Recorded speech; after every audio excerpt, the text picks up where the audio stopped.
하소서. 계시록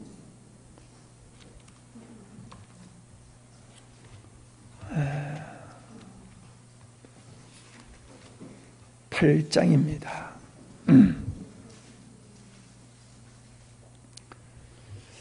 계시록 8장 1절로 5절까지입니다. 일곱째 인을 떼실 때에 하늘이 반시간쯤 고요하더니 내가 보매 하나님 앞에 일곱 천사가 서 있어 일곱 나팔을 받았더라. 또 다른 천사가 와서 제단 곁에 서서 금 향로를 가지고 많은 향을 받았으니 이는 모든 성도의 기도와 합하여 보호자 앞 금 제단에 드리고자 함이라. 향연이 성도의 기도와 함께 천사의 손으로부터 하나님 앞으로 올라가는지라. 천사가 향로를 가지고 제단에 불을 담아다가 땅에 쏟음에 우레와 음성과 번개와 지진이 나더라. 아멘.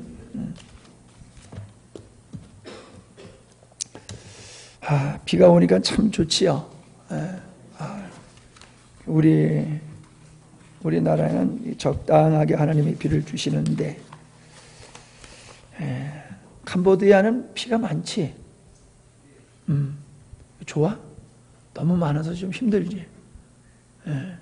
사람이 물러가 알아? 무슨 뜻인지 알아? 단단하지 않다는 거야. 힘이 없다는 거야. 물르다 이런 것은 딱딱하다. 무 같은 거는 그냥 나무 같은 거는 안 잘라줘도 먹는 무 있잖아. 그건 손으로도 막 잘라지잖아. 그건 연약하다, 무르다 그러는 거거든. 그러니까 캄보디아 사람은 물르면 안 돼.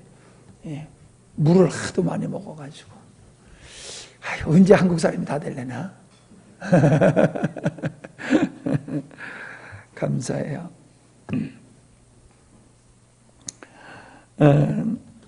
요즘 이제 서울 성경 공부 때문에 우리가 나눴던 말씀이지만은 이렇게 새롭게 좀 살펴보고 또 준비하고 이제 정리하고 그러다 보니까는 참 은혜가 더 되는 시간을 개인적으로 누리고 있어요. 우리는 느끼는 게 뭐냐 하면은 무엇이든지 이렇게 자주 접하고 많이 접할수록 그 분야에 대해서 잘 알아가게 된다는 거예요. 그러니까 그냥 겉으로만 접하면은 실상은 몰라요. 깊이 접하고 자주 접하고 하다 보면은 실상을 우리가 알게 되지요. 성경도 참 이 말씀도 그냥 모르는 걸 아무리 읽어봤댔자 몰라요. 그죠? 아니 여러분 캄보디아 말을 모르는데 캄보디아 책을 100번 읽으면 알게 되겠어요? 에? 아무리 읽어야 소용없어요. 읽어봤댔자 읽지도 못하고 그냥 열만 받는 거잖아요. 성경도요 우리의 관점에서 또 성경이 무엇을 말씀하시는지를 모르고 우리가 성경을 읽으면은 아무리 읽어도 많이 읽어도 성경이 무엇인지를 몰라요. 그래서 역사 속에서 성경이 밝혀지고 이제 성경을 자세하게 이렇게 가르치는 그런 책들을 같이 읽으면서 여기서는 이런 말씀을 하는 거고 저기서는 이런 말씀을 하는 거로구나 하는 걸 알고 성경을 읽으면은 성경이 더 이해가 쉽고 이해가 되다 보니까 재밌고 또 재밌다 보니까 자꾸 읽고 그렇게 되거든요. 사실 목사님이 모태적 신앙으로 목회를 해오면서 봐도 성경이 그렇게 만만한 책은 아니었어요. 근데 요즘 이렇게 말씀을 또 연구를 하다 보니까는 성경이 멀리 있던 성경이 가까이 다가오고 복잡하던 성경이 점점 이렇게 단순해지면서 이해의 폭이 넓혀지면서 재미가 있고 참 은혜가 있는 그런 시간을 보내고 있습니다. 여러분들도 성경을 많이 보시되, 제가 이 책은 내비게이션 성경이에요. 내비게이션. 일반에서는 잘 안 파는 책인데, 여기서 이제 가르쳐 주고 있는 게 뭐냐면은, 성경을 세세히 읽는 것도 있지만은 아주 분류를 잘 해놨어요. 대제목과 장제목과 소제목을 잘 해놨어요. 그래서 여기서 얘기하고 있는 것 중에 하나가 뭐냐면, 성경을 다 읽지 말고 장제목과 소제목만 계속 읽어도 성경 전체가 이렇게 머리 안으로 들어온다, 그런 얘기를 해요. 그래서 이분은 창세기서부터 요한계시록까지 장절만 읽으면 5시간이면 다 읽는데, 장절만 읽으면 5시간을 읽는다고 그러는데, 그 의미 있는 얘기다. 그래서 우리가 성경을 전체를 스토리로 알고 또 어떤 내용인 줄을 알면서 말씀 속에서 진리를 우리가 이렇게 배우는 것은 참 지혜로운 것이다, 그런 생각이 들어요. 그래서 여러분들 성경을 하나만 사지 말고 성경을 몇 권 좀 이렇게 사셨으면 좋겠어요. 우리가 주석 같은 건 사기가 좀 그럴지 모르지만은, 성경이 다양한 각도에서 이렇게 도움을 주는 그런 내용들로 편집된 성경들이 다양하게 많거든요. 그런 것들 몇 권씩 가지고 있으면서 여러분이 성경을 읽으면은 굉장히 도움이 되리라, 그렇게 생각이 되어집니다. 우리는 여섯째 인, 6장의 마지막이지요. 여섯째 인을 우리가 어떻게 맞췄느냐 하는 것을 돌아보면은, 해가 달과 별과 그리고 해, 달, 별, 그리고 하늘과 산과 섬이 자리에서 옮겨지고 무너지는 그런 현상을 여섯째 인에서 보았어요. 그렇게 될 때에 그것을 보고서 통곡을 하면서 어린 양의 진노 앞에서 두려워 떠는 사람들이 누구냐라고 하는 것을 우리가 지난 시간에 배웠습니다. 그런데 이 말씀을 우리가 잘 기억해야 될 이유가 어디 있느냐 하면은, 성경은 두 부류의 사람들로 나누어서 기록되어 있어요. 예를 들어서 보면요, 성경에 창세기 1장부터 11장까지는 세계사가 기록되어 있어요. 세계사가. 그리고 12장서부터는 하나님의 나라가 기록되어 있고, 그것이 신약에 와서 하나님 나라의 실체인 교회가 예수 그리스도로 말미암아 세워지고, 그 교회가 어떻게 세워져 가야 완성되어 가느냐, 그거를 기록해 놓은 게 신약 성경이에요.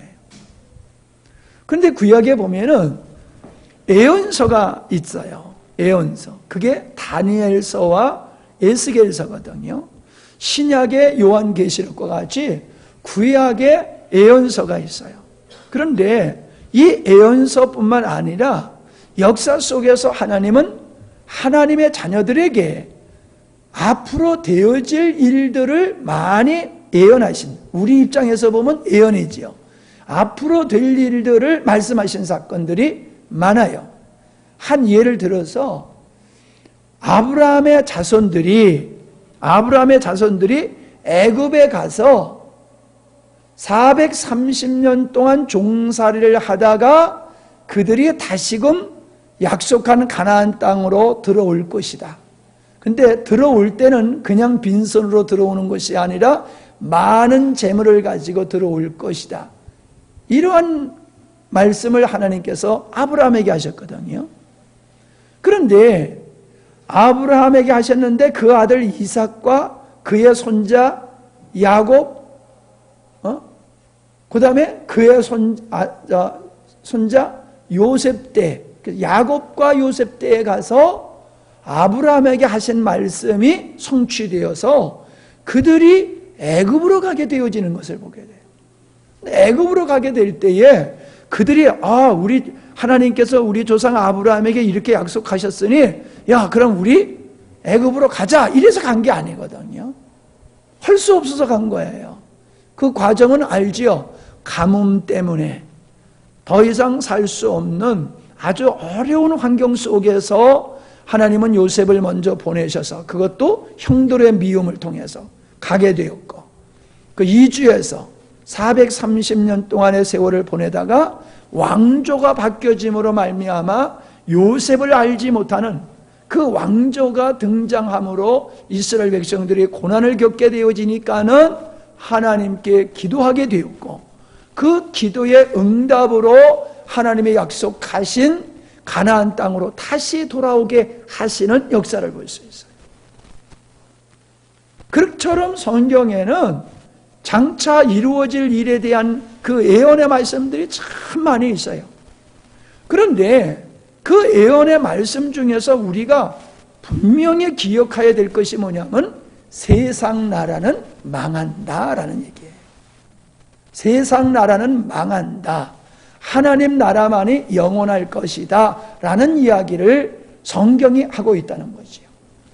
그래서 하나님께서는 제국의 변천과 예수 그리스도의 이 땅에 태어나심, 예수 그리스도의 이 땅에 태어나심으로 말미암아 이루어지게 될 건설된 하나님의 나라에 대한 이야기가 그 이야기가 다니엘서와 에스겔서에 기록되어 있다는 거지요. 그것이 바벨론, 페르시아, 헬라, 로마 그리고 예수 그리스도의 이 땅에 오심, 이것이 예언된 그대로 이루어졌다는 것이죠. 여러분, 한 가지 예언만 이루어진다 할지라도 다른 것에 대한 신뢰를 가져야 되는데 성경에 하나님께서 말씀하신 앞으로 되어질 일에 대한 모든 말씀들이 지금까지 하나도 어긋난 적이 없다는 거예요. 다 100% 이루어졌다는 거예요. 그렇다라고 하면은 정말로 세상 나라의 종국, 세상 나라는 나라가 다른 제국이고 바벨론에서 페르시아, 헬라 같은 땅이지만 나라가 바뀌었잖아요. 우리나라 고구려, 신라, 백제, 고려, 조선, 대한민국 이렇게 내려오잖아요. 우리나라가 이름이 바뀌잖아요.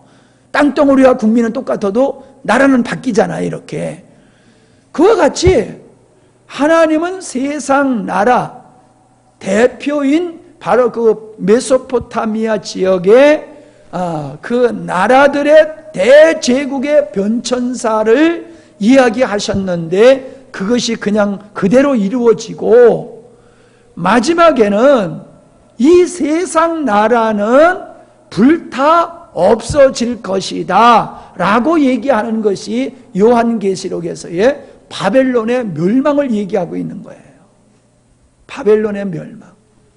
그 바벨론의 멸망은 바벨론은 벌써 망했잖아요. 벌써 역사 속에서 없어진 나라잖아요. 근데 그 나라가 망할 거다라고 요한계시록에서 말씀하고 있는 것은 지난 시간에 바벨론의 정체에 대해서 여러분이 말씀드렸던 것과 같이 바벨론의 사상, 바벨론의 종교, 이것이 모든 나라를 이루고 있는 근간이 된다는 거예요.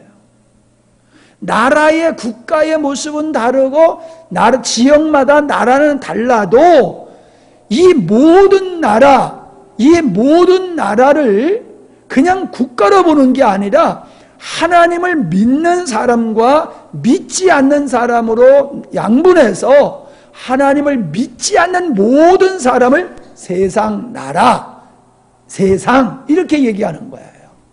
그러니까 바벨론이 하나님을 대적했던 그 바벨론이 망한 것과 같이 그 바벨론의 신앙과 사상으로 살아가는 이 땅의 모든 사람들을 가리켜서 세상 나라인데 세상 나라는 바벨론과 같이 반드시 망할 거야 라고 얘기한 것이 요한계시록이란 말이에요.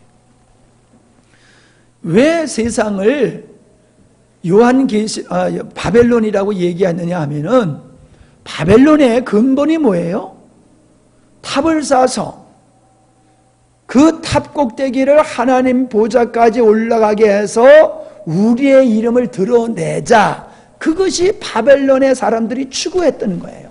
자기들의 이름을 세상에 드러내고 흩어짐을 면하자는 거예요. 왜 흩어지기를 면합니까? 사람들이 왜 모여서 살아요?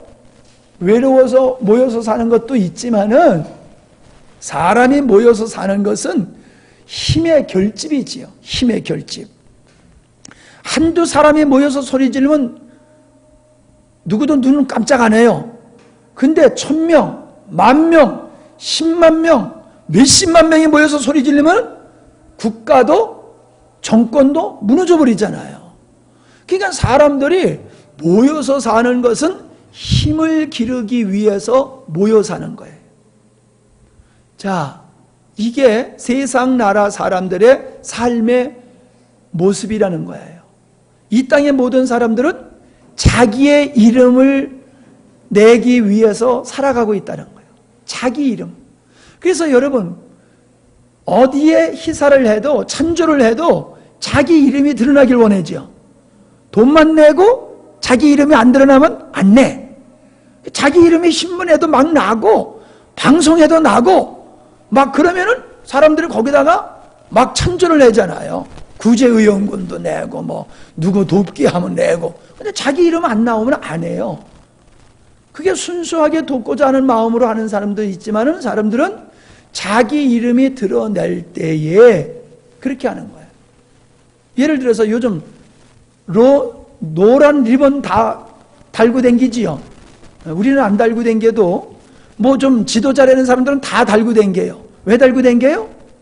그거 안 달고 댕기면은 애도하는 마음이 없는 사람으로 찍힐까봐. 맞지요?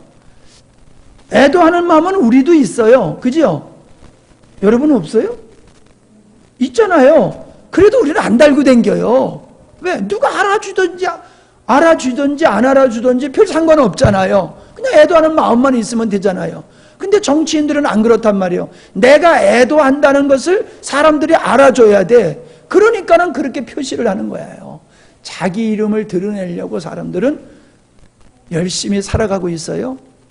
그리고 자기 힘을 축적하기 위해서 사람들은 공부도 하고 돈도 벌고 권력도 갖고 아름다운 외모도 갖고 장노릇도 하려고 하고 그렇게 난리를 치는 거예요. 이게 하나님을 부정한 사람들의 삶의 스타일이라는 거예요. 삶의 스타일. 하나님을 부정한 사람들은 다 그렇게 살아간다는 거예요. 그렇게 살아가는 이 세상을 하나님은 바벨론이다 라고 얘기하고, 그 바벨론을 하나님은 결국 자기 이름을 드러내며 자기를 목적으로 살아가는 세상 나라는 심판할 것이고, 오직 하나님을 목적으로 삼고 하나님을 사랑하고 경외하며 하나님께 순종하고 하나님께 자신의 삶을 의뢰하고 살아가는 이 사람들로 이루어진 하나님의 나라는 영원할 것이다 라고 하는 것을 성경은 우리에게 말씀하고 있다는 거예요. 그래, 이건 반드시 이루어진다, 안 이루어진다? 반드시 이루어진다는 거예요. 여러분, 그냥 믿으라고 제가 얘기를 하지 않기 위해서 사례를 얘기한 거예요. 역사를 봐라. 성경의 역사를 보고 세계사를 봐라. 성경이 예언한 대로 다 되지 않았느냐? 예수님에 대한 예언의 말씀이 340가지가 넘는다고 그래요. 300가지가 넘는 예수님에 대한 예언이 다 이루어졌다라고 하는 것을 어떻게 우리가 부정할 수 있냐는 거예요. 이스라엘 백성들이 세계에 흩어졌다가 주님 오실 때가 되면 다시 독립할 것을 말씀하셨단 말이에요. 2000년 동안 나라 없이 국토 없이 흩어졌던 이 민족이 세계 속에서 그냥 소멸되지 아니하고 유일하게 그대로 존재하고 있다가 독립한다는 게 그게 가능하냐는 거예요. 2000년 동안 나라가 없다가 그게 가능하다는 거예요. 불가능하잖아요. 70년 만에 북이스라엘의 백성들이 아수르로 잡혀가가지고 BC 722년에 잡혀가가지고 그들이 다 혼혈아가 돼버렸어요. 혼혈아가 돼버려가지고 정통성을 상실해버렸단 말이에요. 70년 만에. 근데 2000년 동안에 그 순수성을 지킨다는 게 이게 얼마나 힘들고 어려운 것이냐는 거예요. 그게 어떻게 가능해요? 하나님이 하시기 때문에. 그래서 여러분 우리가 알아야 될 것은 세계 역사는 인간들이 지도자들이 세계 역사를 운영해 가는 것 같지만은 실상은 하나님께서 세계 역사를 운영해 가시는데 그 세계 역사를 운영해 가시는 데 있어서 초점은 세계 사람이 아니라 하나님의 나라, 하나님의 백성들 중심으로 세계 역사를 하나님은 이루어 가신다는 거예요. 그게 무슨 뜻이에요? 11장, 창세기 11장에서 끝난 세계사는 거기서 종지부를 찍어놓고 아브라함을 통해서 시작된 하나님의 나라를 중심으로 해서 그 하나님의 나라를 중심으로 해서 세계사는 운영되어 간다는 거예요. 교회가 하나님의 나라가 세계사 속에 있는 것 같이 보이지만은 실상은 세계사는 하나님의 뜻을 이루고자 하는 그 하나님 나라를 중심으로 역사를 경영해 가시는 하나님의 경륜 속에서 세계사가 되어지는 거지 세계사가 중심이 아니라고 하는 것을 성경은 우리에게 말씀하고 있고 역사는 그것을 우리에게 증명하고 있어요. 여러분 이것을 그냥 어설프게 여러분이 그냥 듣고 그냥 한 이야기로 듣고 스쳐버리면 안 돼요. 여러분의 마음속에도 확신이 있어야 돼요. 제가 지금 여러분에게 드린 이 말씀, 그래 자기의 이름을 드러내며 자기가 힘을 길러서 자기를 위해서 스스로 살려고 하는 하나님을 배척하고 부정하는 이 무리들은 강한 것 같지만 승리하는 것 같지만 결국에 영원한 멸망에 이르게 될 것이고 하나님의 나라만이 영원할 것이다. 그러므로 나는 지난주 설교와 같이 절대로 내 믿음을 빼앗기지 아니하고 흔들리지 아니하고 그 나라와 그 나라를 소망하면서 그 나라와 의의를 추구하면서 소망하면서 나는 흔들림 없이 믿음으로 살리라. 이게 우리들의 마음속에 깊이 자리해야 될 줄 믿습니다. 오늘 말씀에도 나오지만은 여기 6장에서 그 세상 나라 여섯째 인을 뗄 때에 통곡했던 임금들과 왕족들과 장군들과 부자들과 강한 자들과 모든 종과 자유인들이 통곡하게 되어지는 하나님의 진노 앞에서 통곡하게 되어지는 역사가 반드시 온다는 거예요. 그게 뭐냐? 자, 8장 1절을 보면은 일곱째 인을 떼실 때에 하늘이 반시간쯤 고요하더라 라고 말씀을 하고 있음을 보게 되어집니다. 고요해지는 이 역사가 일곱째 인을 뗄 때에 고요하게 되었다는 거예요. 왜 고요하게 되었느냐라고 하는 것을 우리가 보게 되어지면은 하나님의 심판이 이루어지니까는 그런 거예요. 하나님의 심판이 이루어지니까. 자, 보세요. 막 거짓말 하던 사람이 자기가 하는 거짓말이 들통이 나면은 어떻게 할까요? 아무 말도 못할 거죠. 거짓말을 막 하던 사람이 자기가 거짓말한 게 막 모든 사람에게 다 드러났어. 그럼 더 이상 할 말이 없으니까 잠잠히 있을 수밖에 없는 거예요. 그런 거 있잖아요. 교통사고 뻥 나면 목소리 큰 사람이 이긴다고 그러잖아요. 그러니까 목소리가 큰 사람이 막 떠들다가 경찰이 딱 등장해가지고 뭐 어떻게 된 거예요? 하고 얘기 딱 들어보면 그 다음서부터는 어때요? 말소리가 쏙 들어가지요. 왜? 이 사람한테는 말로 협박하면 먹어들 수 있지만 경찰한테 소리 질러가지고 먹혀드는 게 아니거든요. 그러니까 경찰이 등장하면은 말꼬리를 쓱 내리면서 아무 말도 못한단 말이에요. 그와 같은 걸 얘기하는 거예요. 여섯째 인까지는 이 세상에 대한 심판이야. 세상에 대한 심판이 이루어지기 때문에 그 심판이 완성되어지는 그 단계에 가서 세상은 거짓을 더 이상 말 못하고 교회를 향해서 조롱과 비판과 학대를 하던 것을 멈추게 되어지는 것을 말씀해주고 있는 거예요. 물론 이 말씀은 여러 학설로 이해를 하고 있지만은 이 학설은 제가 지금 말씀드리는 쪽으로 저는 받아들이고 있는 거예요. 자, 우리가 요한계시록 18장을 한번 보세요. 우리가 뭐 다 여러 번 읽었던 말씀이지만은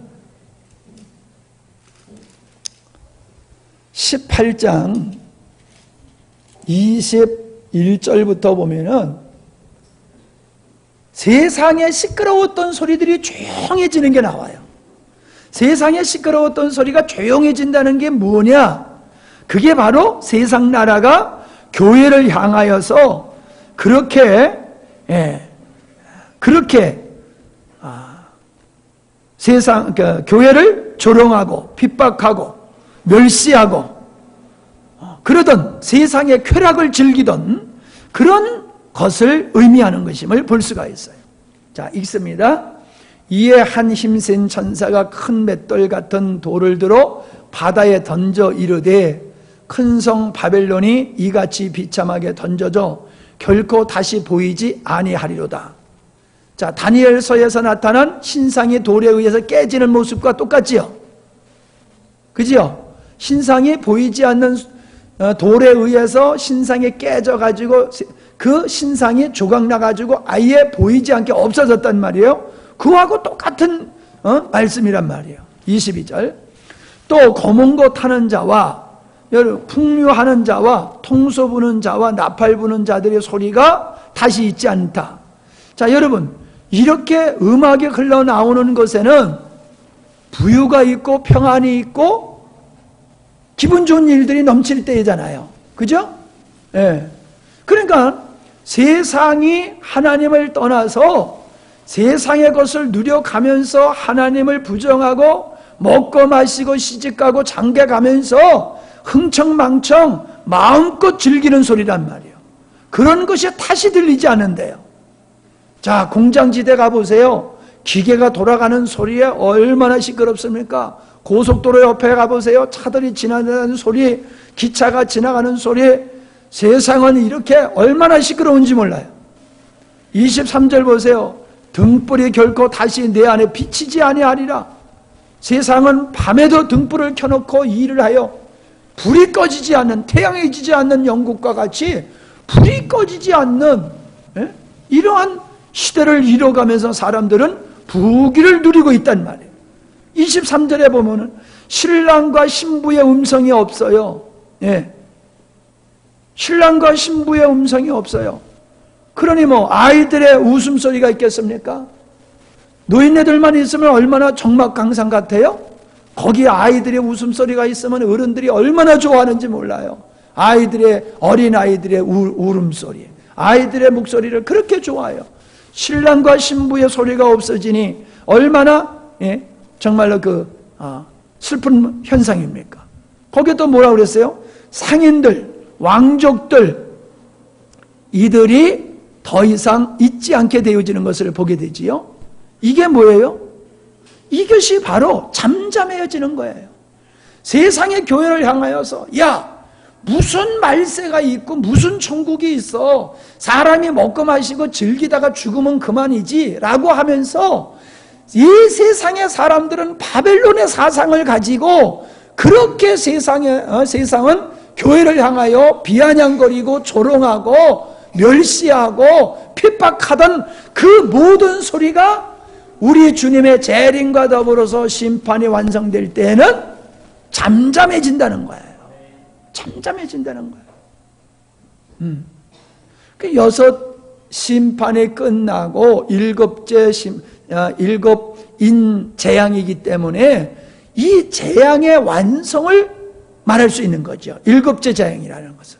그래서 하나님의 재앙이 다 끝나게 될 때에는 하나님의 재앙으로 말미암아 이 땅의 모든 하나님을 대적했던 바벨론의 그 모든 것들은 싹 없어지게 된다. 그래서 조용하게 될 것이다. 그렇게 말씀하고 있는 거예요.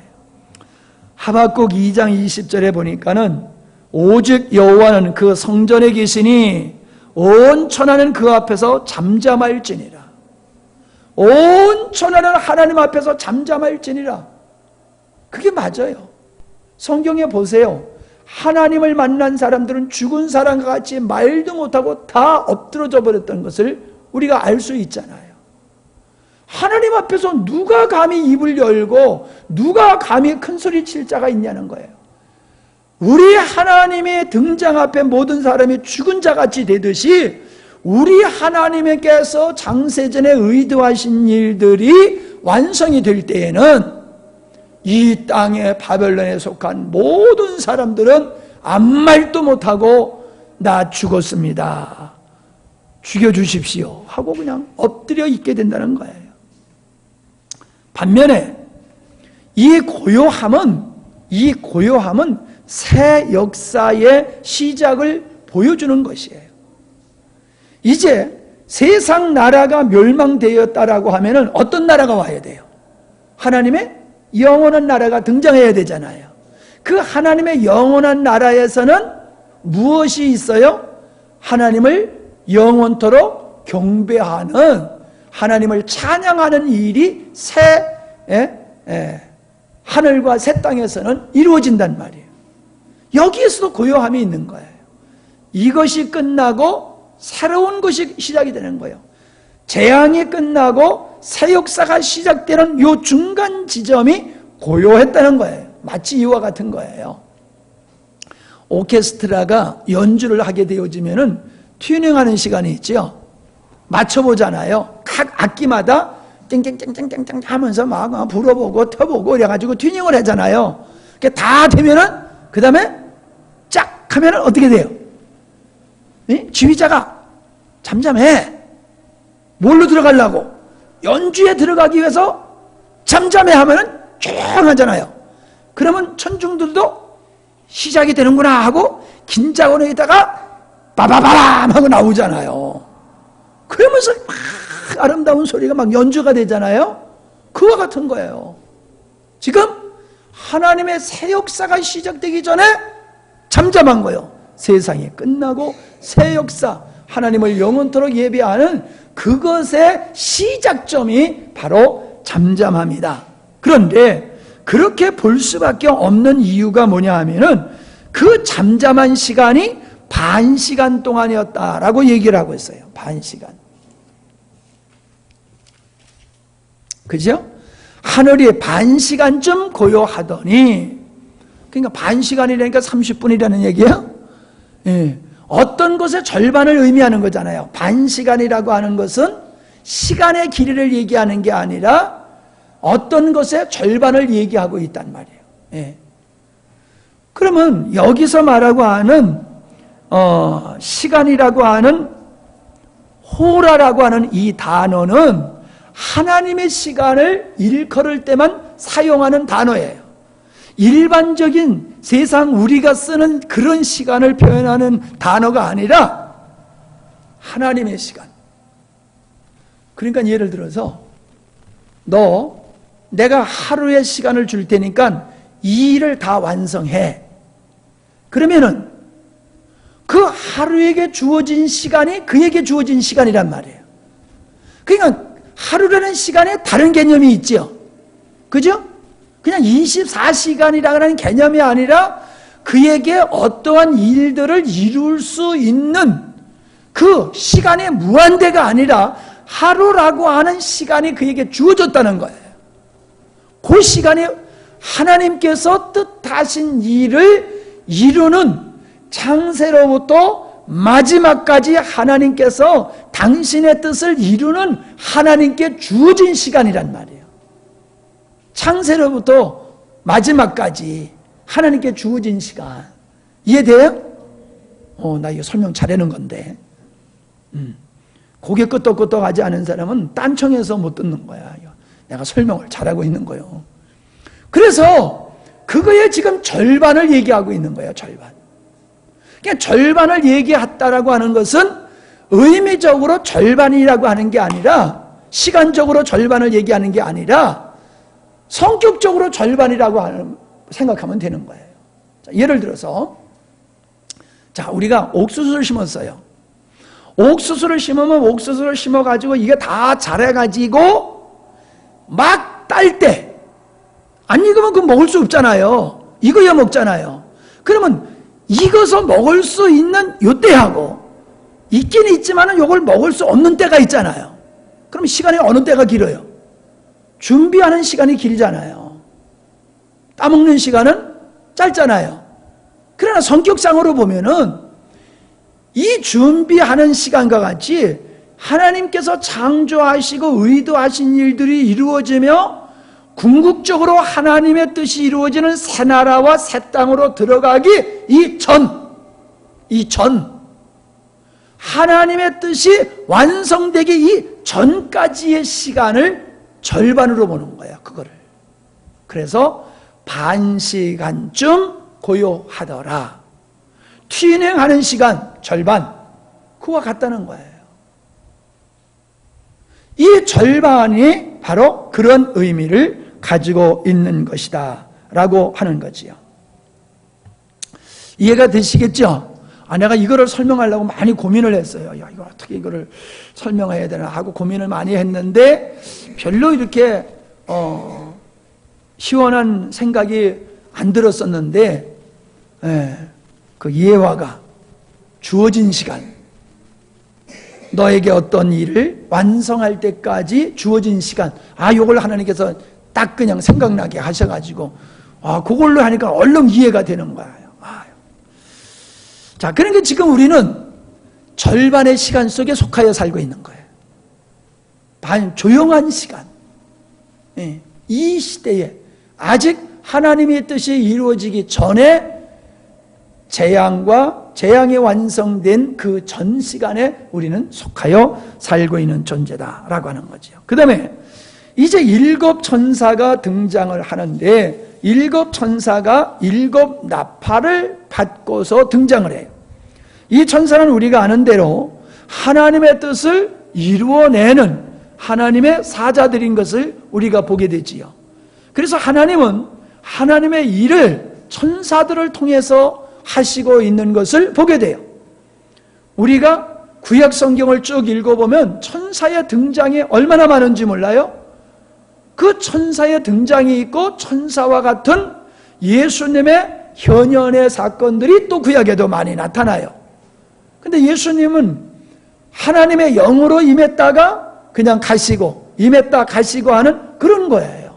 성육신 하신 예수님은 신약에 인류를 구원하려고 나타나신 분이고, 창세기 창조 사역으로부터 하나님의 사역 속에는 예수님과 성령님은 항상 함께 하시는 거예요. 그래서 구약에서의 천사라고 하는 천사들의 모습 속에는 때로 하나님의 모습으로 천사들이 등장하는 것을 보게 되지요. 그것은 하나님께서 친히 당신의 일을 하시는 것을, 천사들이 하나님의 일을 하는 것이 마치 하나님께서 친히 그 일을 하시는 것 같이 표현했기 때문이다 라고 하는 겁니다. 이 이야기를 왜 하느냐 하면은 여호와의 증인들은 예수님을 천사 중에 한 천사라고 보기 때문에 그러는 거예요. 그분들이 왜 예수님을 천사로 보느냐 하면은 구약을 읽다 보면은 천사의 모습이 하나님의 모습으로 표현되는 것들이 있어요. 그러니까 예수님도 천사 중에 하나다, 이렇게 오해하는 사람들이 여호와의 증인들이에요. 그게 아니다라고 하는 것을 여러분에게 말씀을 드리면서, 이 천사들이 지금 무엇을 하고 있느냐 하면은 나팔을 불어서 7 나팔 재앙을 시작하기 전에 무슨 일을 하고 있느냐 하면 성도들의 기도를 하나님께로 나르는 그런 일들을 하고 있음을 보게 돼요. 자, 이거를 이해하려고 그러면요, 여러분이 이렇게 어디서 그림을 보면요, 제사장들이, 아니 그렇게 얘기하지 말고, 이 천주교에서 보면은 이게 향을 들고 이렇게 당기는 거 있죠. 예? 이렇게 하면서 제단에 돌면서 이렇게 연기를 이렇게 뿜으면서 제단을 이렇게 돌고 뭐 그러잖아요. 구약의 제사장들도 그랬어요. 향로에다가 향을 넣고 불을 피는 거예요. 그럼 거기서 연기가 나오지요. 그걸 들고 지성소에 들어갔어요. 왜 그랬는지 알아요? 사람은, 인간이 하나님을 보면 죽는다는 거예요. 그래서 연기로 하나님과 인간 사이를 가로막는 거예요. 연기로 법궤를 가리고, 하나님의 상징인 법궤를 연기로 가리고 그 안에서 제사의식을 행했던 것이에요. 그걸 여러분이 생각하면은, 향을 피면은 그 향이 하늘로 연기가 올라가는다. 이거는 사람들의 기도, 인간의 기도가 하나님께서 들으신다는 상징이란 말이에요. 그래서 천사가 지금 향로를 가지고 향이 타서 연기가 나는 향로를 가지고 하나님께다 갖다가 하나님의 제단 앞에 갖다 놓는다는 이것은 우리의 기도가 하나님께 상달된다라고 하는 것을 의미하는 거예요. 여러분, 우리의 기도는 독백으로 끝나는 게 아니에요. 우리의 기도는 반드시 하나님이 듣습니다. 들으세요. 문제는 뭐냐 하면은 우리 기도대로 응답하시는 건 아니라는 얘기예요. 그러나 다 들으신다는 거예요. 조그맣게 하면 못 들으니까 크게 꽥꽥 소리 질러야 될 필요 없어요. 못 들으실까봐, 우리 그러잖아요. 야, 하나님 귀 먹지 않았어. 그러니까 우리 엄마도 들으셔야 돼요. 그러면서. 왜? 엄마가 사줘야 되잖아. 그러니까 하나님도 들어야 되지만 우리 엄마도 들으셔야 돼요. 그래서 소리 지르면서 기도한다고 그러는데, 그렇게 소리 안 질러도 주님 아세요. 많이 말 안 해도 주님 다 알고 들으세요. 중요한 것은 기도는 성령의 인도를 따라 해야 되지만 우리가 성령의 인도하심을 따라 기도를 늘 할 수 없잖아요. 그지요? 잘못된 내 중심으로 기도할 수가 있잖아요. 내 생각으로 기도할 수 있잖아요. 예. 하라는 거야. 그냥 하면은 하나님이 알아서 구별해서 응답하시는 거예요. 구별해서 응답하시는 거예요. 구별해서. 금방 들어줄 건 금방 응답하시고, 좀 있어야 될 것은 좀 있다가 때가 되면 응답하시고, 야 그거는 안 돼. 그러면 응답 안 하시는 거예요. 응답 안 하신다고 우리 기도를 안 들으시는 게 아니에요. 아멘. 내가 기도한 대로 안 된다고 하나님이 우리의 기도를 안 들으시는 게 아니란 말이에요. 들으시지만은 합당한 기도가 아니니까는 응답을 안 하실 뿐이지 못 들으시고 안 들으시는 것이 아니다. 이걸 명확하게 하시기 바랍니다. 그러니까 우리는 기도해야 돼요. 항상 우리는 성령에 의해서 신령한 기도만 할 수는 없잖아요.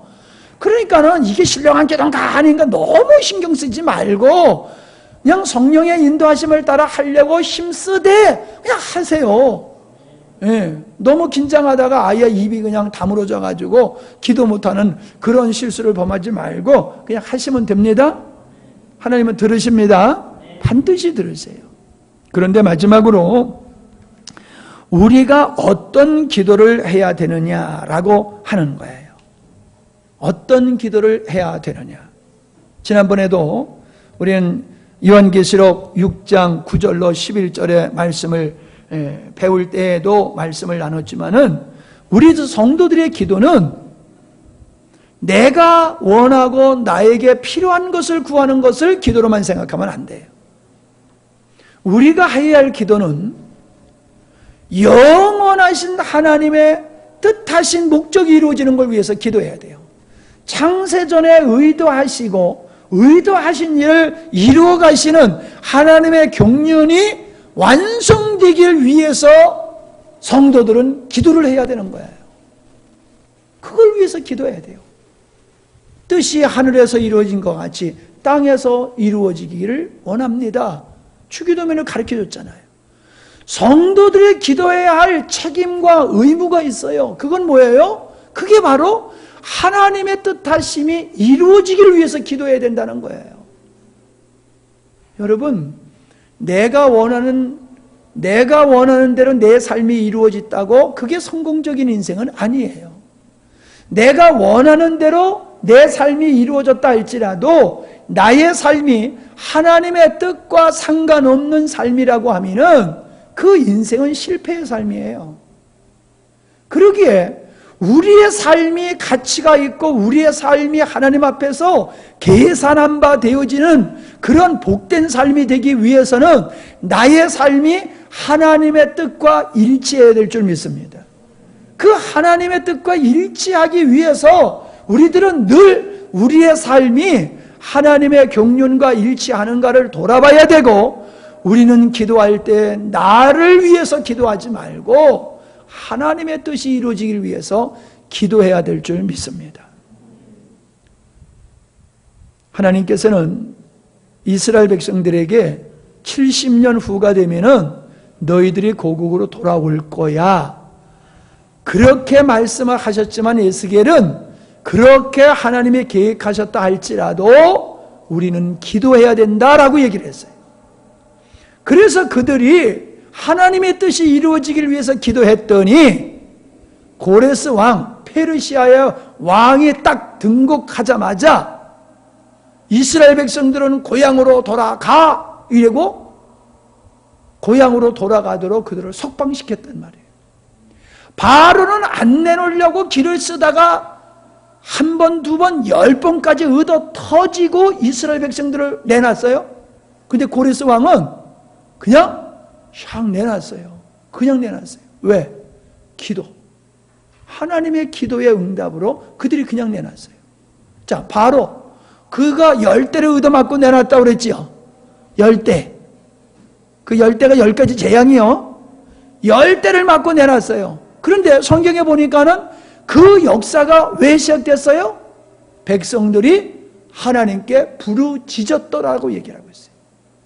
부르짖으니까 하나님께서 그들의 음성을 듣고 아브라함에게 약속하신 일을 성취하시기 위해서 이 땅에 등장하셔서 모세를 선택하여 내 백성 불러내.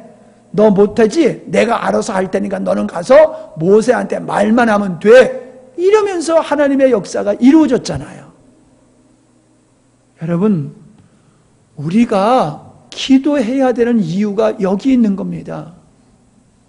여러분 자신을 향한 하나님의 아름다운 계획이 있다 할지라도 우리가 기도해야 되는 거예요.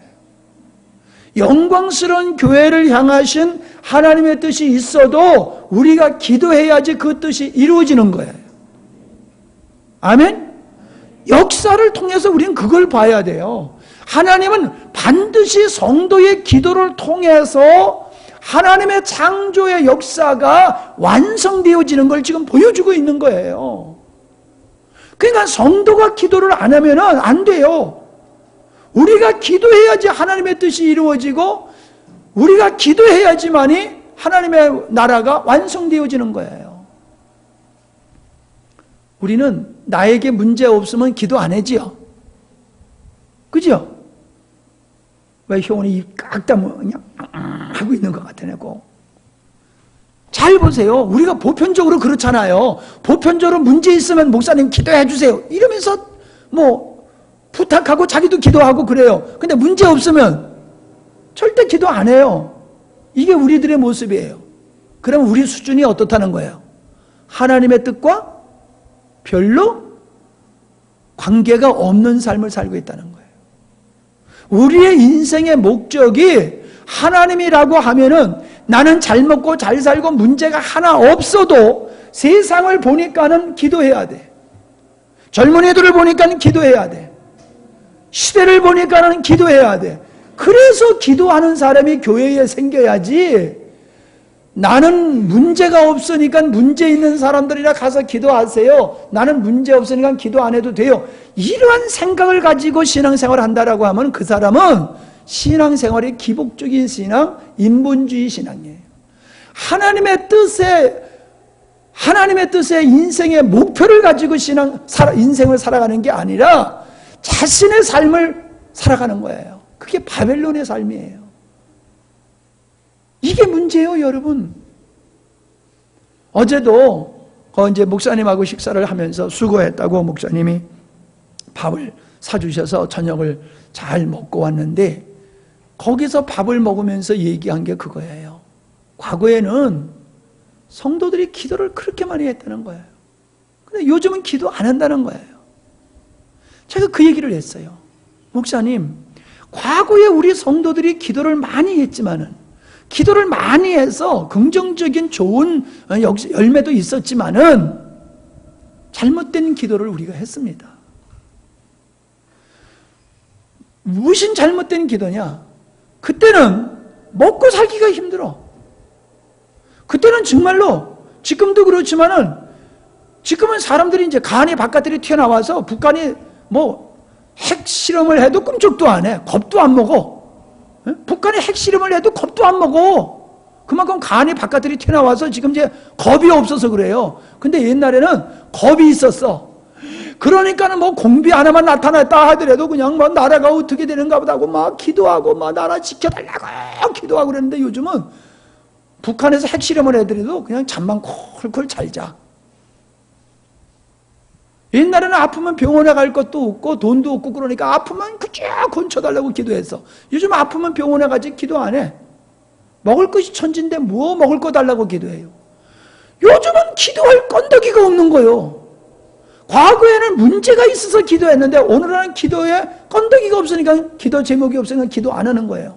그러니 우리가 지금 기도 안 하는 것도 문제였던 것과 같이 우리 선배들이 기도를 많이 했던 것도 잘못된 기도였다는 말이에요. 그 많은 기도가 어떤 기도가 됐던 거예요? 하나님의 뜻이 이루어지는 것을 위해서 그렇게 많이 기도했었으면은 지금 이런 나라가 안 됐을 거라는 거예요. 지금 이런 나라가. 우리를 위해서 그렇게 기도하다 보니까는 이제 잘 먹고 잘 살게 되니까는 하나님도 필요 없고 기도도 필요 없고 다 그냥 팽개쳐버리고 그냥 의식적인 종교 행위로 기독교가 흘러가고 있잖아요. 나는 오늘 우리 한국 교회가 겉은 멀쩡해도 속은 아주 성경과 거리가 먼 그런 모습을 가지고 있다는 것을 저는 어딜 가나 지금 이야기를 하고 있어요. 그렇게 얘기하는 여러분은 어떠냐는 거예요. 그렇게 얘기를 듣는 여러분은. 어떤 사람은 안 들어서 그렇다고 치지만은 여러분은 맨날 그 소리를 듣는데 여전히 여러분은 그 소리를 한 번도 못 들은 사람과 같이 그렇게 여러분이 신앙생활을 한다라고 하면은 이게 되겠냐는 거예요. 우리의 기도가 어떤 기도가 되어야 되겠느냐 알겠어요? 에? 기도 안 할 수 없죠? 나를 위해서는 기도할 거 없으면 안 해도 돼요. 그러나 하나님 입장에서 보면 나를 위해서 기도할 제목이 달라요. 배부르니까 주여 이거 배부른 거 이거 날아가지 않게 하옵소서, 이렇게 기도하는 건 육적인 기도야. 주여 배부른 것 때문에 내 영혼이 주님을 떠나지 않게 하시고 망하지 않게 해주십시오. 이렇게 기도해야지. 이 재산 날아가지 않게 해주십시오. 그러면 그거 잘못된 기도란 말이에요. 오늘 우리는 적은 농촌의 교회지만은 정말로 이 8장에 나타난 성도들의 기도와 같은 기도를 하나님 앞에 늘 하는 성도가 되어야 될 줄 믿습니다. 우리의 기도를 통해서 하나님의 뜻이 이루어질 수 있기를 위해서 기도해야 돼요. 그래서 제가 서울을 위해서 기도해달라, 8월 달을 위해서 기도해달라, 그 행사를 잘 치르게 해달라고 기도하는 게 아니에요. 그것을 통해서 하나님의 뜻이 진전되기를 원하는 거예요. 그걸 통해서 하나님의 역사가 확장되기를 원하는 거예요. 한 30여 분 모이는데요, 얼마나 열심히 듣는지 몰라요. 얼마나 말씀을 열심히 듣는지. 1시간 반, 2시간이 그냥 눈 깜빡할 새에 지나가가지고 쉬는 시간을 나도 모르고 자기들도 몰라.